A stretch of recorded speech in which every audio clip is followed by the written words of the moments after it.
Breaking news, pumano na nga ang sport journalist na si Chino Trinidad. Ito'y ayon mismo sa anak ng nasabi nga pong sport journalist. Ito ay kinumpirma ng anak ni Chino Trinidad sa GMA. Breaking, pumanaw na ang veteran sport journalist na si Chino Trinidad sa edad na 56 kagabi July 13.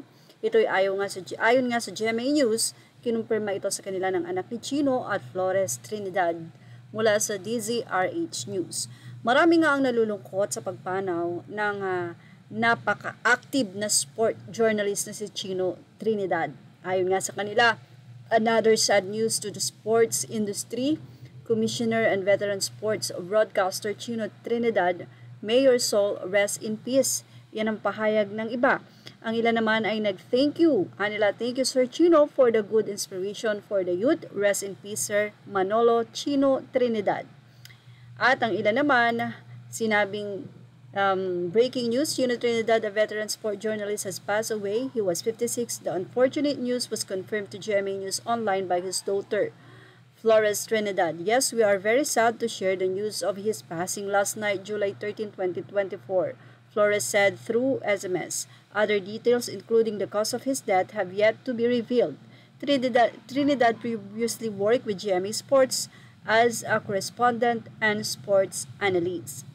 Just in veteran sport journalist Manolo Chino Trinidad passed away at the age of 56. Multiple reports already confirmed the tragedy, but the specific reason is yet to be announced. Thank you for your dedication in uplifting Philippine sports. Sir Chino, yan po ang naging pasasalamat nila. Napakadami. Hindi pa nga sinabi kung ano nga ba yung cause ng death ni Chino Trinidad ng kanyang kapatid.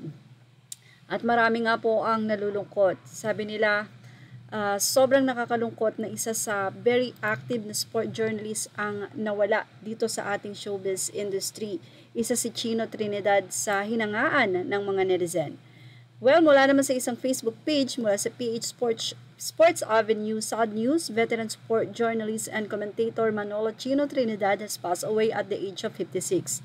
The unfortunate news was confirmed by his daughter Flores Trinidad as per GMA News Online. Trinidad started in Balitang Bayan numero 1 Sports ngayong segment from 1991 to 1998 in DZRH. He started as sideline reporter from 1993 to 1995 on Vintage Television. He later worked as a play-by-play commentator not only on basketball games but also on boxing games like Blow by Blow. His notable play-by-play game was the do-or-die upset at Barangay Ginebra against Moviline Phone Pulse in 1999 PBA All-Filipino Cup quarterfinals. He also worked as a sports reporter on GMA News. In 2019, he received a special award to meritorious conduct at the Dangal ng Maharlika Awards. Thank you for your contribution in Philippine sports. Rest in peace, Sir Manolo Chino Trinidad. So napakarami nga po ang talagang nalulungkot. Say naman ni Edwin G. Espejo, my deepest condolence to the family of Manolo Chino Trinidad who succumbed to massive heart attack last night. So ayan na po, sinabi na po niya. I am told I wish I could share with you our personal and FB Messenger conversation and the tips and explosive infos he gave me for many of my sports column. Along with All Mendoza, Chino's father, Rica Trinidad, were my inspiration. It's sports writing Chino. His father, Rica, and me once talked a powerful politician in the wee hours of the morning to say hello. Thank you, friend. Thank you for the Zoom lens you gave me.